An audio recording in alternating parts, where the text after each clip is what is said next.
के साथ साथ दोस्तों खेती बाड़ी का जो काम खत्म हो जाता है, आपको पता होगा उड़ीसा में लोग कुछ दिन तक गांव में खेती करते हैं और कुछ दिन तक दोस्त बाहर में जाके काम करते हैं। सो नो ऐसे दोस्तों मिडिल क्लास परिवार से हम संबंध रखते हैं। मेरी पापा दोस्तों कुछ दिन तक गांव में काम करते थे और बाहर में दोस्तों कोलकाता जैसे सिटी में काम करते थे, और जो काम करते थे दोस्तों लेबर का काम करते थे। लेकिन जिस टाइम वो पढ़ाई करते तो हमको लगता था पापा बाहर में काम कर रहे हैं, बहुत अच्छा नौकरी कर रहे होंगे, बहुत मान सम्मान मिल रहा होगा। लेकिन जब एक दिन हम घूमने के लिए गए थे दोस्तों कोलकाता, हमको पता चला पापा करते क्या है। और जो पापा मेरे काम करते थे दोस्तों वो ट्रक से दोस्तों बुरी लोड अनलोड का काम करते थे। जो काम करते थे मैं देखा, मैं चौंक गया यार, पापा इतना मेहनत करके हमको पढ़ा रहे हैं, हम क्या कर रहे हैं गांव में। बड़ी मुश्किल से दोस्तों हमारा पढ़ाई खत्म हुआ। उसके बाद ऐसा जिंदगी चल रहा था जैसे आपका जिंदगी चल रहा था गांव में, ऐसे भी दोस्तों मेरा भी जिंदगी चल रहा था। जैसे आज आप ईडी लेवल पे हो, बट कुछ दिन पहले आपको इस बिजनेस को देखने के लिए मौका मिला होगा। मेरे को दोस्तों आप लोग का जैसे सेम टू सेम कुछ दिन पहले इस बिजनेस को देखने के लिए मौका मिला उड़ीसा का एक कमाल के सिटी दोस्तों बारीपदा में।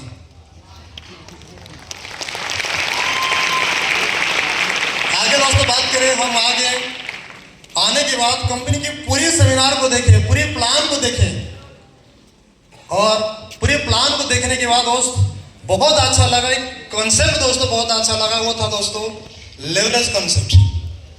क्योंकि मैं मेरे पापा को दोस्तों देखा था लेबर का जैसे काम करने वाला आदमी जैसे, और मैं सोचा जिंदगी में मेरे पापा जो थे लेबर का काम करके मेरे को वो सारे चीजें नहीं दे पाए जो चीज मैं सोच रहा था। यदि वही काम मैं भी करूंगा, मेरी आने वाला जो पीढ़ी आएगा उसको भी दोस्तों वो चीज नहीं दिला पाऊंगा। ऐसा नो। और आज दोस्तों मैं खुश नसीब से मानता हूं, क्योंकि बड़ी साल लोग यहाँ बैठे होंगे, किस ऑफलाइन होंगे, पास में नहीं होंगे, लेकिन मैं खुश नसीब मानता हूं मेरे साथ 2015 से लेकर आज तक दोस्तों मेरे साथ काम करने वाला मेरे साथ दोस्तों है मिस्टर चंदन सर। ताली होना चाहिए दोस्त। और दोस्तों काम को देखे समझे बहुत अच्छा लगा, काम को दोस्तों करने के लिए गए। लेकिन उससे पहले हमको बोला गया काम को करने के लिए तुमको ट्रेनिंग लेना पड़ेगा, और ट्रेनिंग में दोस्तों खूबसूरत चीज होता है आप लोग डेली बेसिक में इंट्रोडक्शन देते हो। Yes sir no. दोस्तों मेरी ऑफलाइन मेरे को बोले बाबू तुमको सुबह ट्रेनिंग सेंटर जाना है तो इंट्रोडक्शन देना है। तो हम तो उड़ीसा के रहने वाला आदमी यार, हमको हिंदी तो इतना अच्छा पता नहीं था, बोल नहीं पाते थे, तो करें तो क्या करें। ऑफलाइन रात भर उड़िया में लिख दिए, हिंदी ट्रांसलेट करके उड़िया में लिख दिए। हमको रात भर उसको रट्टा लगाए। लेकिन होता है कैसे आप पता होगा, कुछ लोगों का रेलसेल अच्छा होता है लेकिन साला यात्रा खराब हो जाता है। हमको पता नहीं था, रात भर हम लट्टा लगाए। और आज भी दोस्तों याद है ऐसे मिरर का सामने खड़ा हो जाते थे, आप लोग जैसे बोलते थे नमस्कार दोस्तों आप सब ऐसे होते थे। अगले दिन दोस्तों ट्रेनिंग सेंटर जो हुआ भारी, हम गए इंट्रोडक्शन देने के लिए। जितने आगे जाते थे दोस्तों उतना हैंग हो जाता था, दिमाग सब भूल जाते थे और डर गए। ऐसे ऐसे 2-3 दिन चला गया, ऑफलाइन को पता चल गया बेटा नौटंकी कर रहा है। तो एक दिन दोस्तों ऑफलाइन खुद इंट्रोडक्शन दिया और बोले मैं बुलाना चाहूंगा बड़ी मान सम्मान के साथ मेरी प्यारी downline mister Pintu sir please. सब तालियां ठोकी। ऐसे तो अकेला नहीं जा रहा था, सब तालियां ठोक रहे थे। मैं सोच रहा था बड़ा मेरा तो दुश्मन है मेरी ऑफलाइन में, क्योंकि बुलाए तो यहाँ पे और किस मुश्किल जगह हमको छोड़ दिए। लेकिन दोस्तों उसी दिन मैं ऑफलाइन के पास पहुंच गया और ऑफलाइन को बोला सर कुछ याद नहीं है और हम इंट्रोडक्शन नहीं पाऊंगा। ऑफलाइन बोला कोई बात नहीं बाबू, डरने का बात नहीं, हम जैसे बताएंगे ऐसे बताना है। हम बोले ठीक है। हम ऐसे खड़े हैं, सामने पीछे मेरे ऑफलाइन खड़ा है और बोल रहे हैं बोलो बेटा नमस्कार दोस्तों। हम भी चिल्ला के बोल दिए नमस्कार दोस्तों। और सामने से जितना आवाज आता था उतना डर लगता था। समझ में आ रहा है ना। ऑफलाइन बोले आप सब लोग कैसे हैं, सब बोले अच्छे हैं। फिर ऑफलाइन बोले क्या मेरा नाम जानना चाहते हो, हम भी वही चीज बोल दिए मेरा नाम जानना चाहते हो, सब बोले सर। ऑफलाइन भी रुक गए क्योंकि बारी किसका मेरा, और हमें भी रुक गया। और ऑफलाइन मेरे को बाबू तुम्हारा नाम तो बताओ। हम ऑफलाइन को पूछ रहे यार मेरा नाम क्या है तुम तो बताओ। आज भी दोस्तों दिन ये अपने नाम भूल गए थे, लेकिन धन्यवाद इस एजुकेशन सिस्टम को जिसका वजह से आज दोस्तों हजारों लोग भीड़ में बात कर रहे हैं।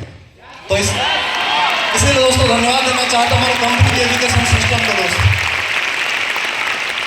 और धीरे धीरे करके दोस्तों बिलीव हुआ जब ट्रेनिंग लिए, क्योंकि हमारा ऑफलाइन लोग हर वक्त में सिखाते हैं, ट्रेनिंग बड़ी जरूरी है इस बिजनेस में।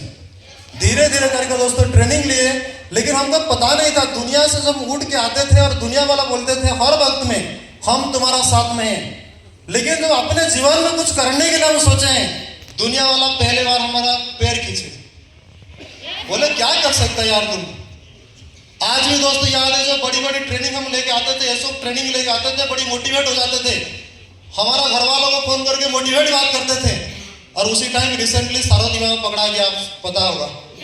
हमारा परिवार में हमको बोलते थे बाबू, एक बाबू प्रवचन देता था शारदा विवाह, वो भी गया, तुम्हारी बारी आएगा, क्योंकि हम ज्यादा बात करते थे। ऐसे दोस्तों अपने लोग भी अपने आप को साथ छोड़ दिए, बड़ी मुश्किल लगा इस बिजनेस में आगे बढ़ने के लिए, लेकिन बहुत सारा ऑफलाइन हमारे बीच में है दोस्त। मैं नाम बोलूंगा बिल्कुल, क्योंकि जिस टाइम में दोस्तों पीढ़ी लेवल हुआ करता था, घर का सिचुएशन के कारण ऑफलाइन लोगों का साथ रहा, परिस्थिति ऐसा खराब हो गया दोस्तों, छोड़ के जाने वाला था। और काफी सारे दोस्तों मैं बहानाबाजी करके छोड़ के जाने वाला था, बट मेरी कुछ चुनिंदा ऑफलाइन जिनको दोस्तों मैं आइडियल ऑफलाइन भगवान का जैसे मानता हूं, जैसे कि मिस्टर श्रीहरि साहब और हरमोहन साहब, मेरे को दोस्तों मार्ग दिखाए और काफी दोस्तों समझाए, जिसका वजह दोस्तों हम काम करते गए और पीढ़ी बने। जब पीढ़ी बन गए इस बिजनेस में दोस्तों, और भरोसा हो इस बिजनेस में ईडी बनने के लिए सोचे और काम करते गए। और होता क्या है, लोग इस बिजनेस में दोस्तों पीढ़ी बनते हैं और ईडी बनते हैं, उसका मन में थोड़ा घमंड आ जाता है। बड़ी सारे लोग जिनके कारण दोस्तों नीचे गिर जाते हैं, सर नो। और दोस्त मैं आपको एक समझाना चाहूंगा, जो ऑफलाइन होता है ना, जो बोलता है आपके अच्छे के लिए बोलता है। चाहे आप जीवन में कितना भी ऊपर में चले जाओ, कितने भी हासिल कर दो, कभी वो मत समझना अपना ऑफलाइन छोटा है, कभी वो मत समझना अपना अपना बुद्धि है। मैं छोटा सा दोस्तों कहानी बता के मेरी वाणी को समाप्त करूंगा। एक दिन के बाद क्या हुआ दोस्त, एक दिन एक गुरु हुआ करते थे, उनका की पत्नी हुआ करते थे, जिसको हम गुरु माता कहते हैं। समझ में आ रहा है? पीछे वाला सो रहे हो क्या? तो दोस्त गुरु माता ने अपने जिस घर में रहते थे, घर के सामने के छोटा सा चूहा रहता था और डेली आते थे, चूहा को खाने के लिए देते थे बड़ी प्यार से। चूहा धीरे धीरे बढ़ते गया। एक दिन की बारी क्या हुआ ना, एक बिल्ली का नजर पड़ गया चूहा का ऊपर। एक बिल्ली ने दोस्तों चूहा को जब खाने के लिए गया, नजर में आ गया गुरु माता का, और बड़ी प्यार से वो पाल रहे थे चूहा को, इसीलिए उसको आशीर्वाद दिए, बाबू चूहा तुम कुत्ता बन जाओ। दूसरा खेल हो गया, कुत्ता बन गया, बिल्ली से बड़ा, तो कुत्ता बिल्ली को दोस्तों बुढ़ाया। तो धीरे धीरे ऐसे कुछ दिन सिलसिला चलते रहा, वही वफादार कुत्ता रहा। और एक दिन की बारी दोस्तों कि जंगल में एक शेर आ गया कुत्ता को खाने के लिए। फिर दोस्तों कुत्ता आगे आगे भाग रहा है, शेर पीछे पीछे भाग रहा है। नजर पड़ गया दोस्तों गुरु माता का। गुरु माता दोबारा उसको आशीर्वाद दिया और वो बड़ा सा शेर हो गया, मतलब उस शेर से बड़ा हो गया।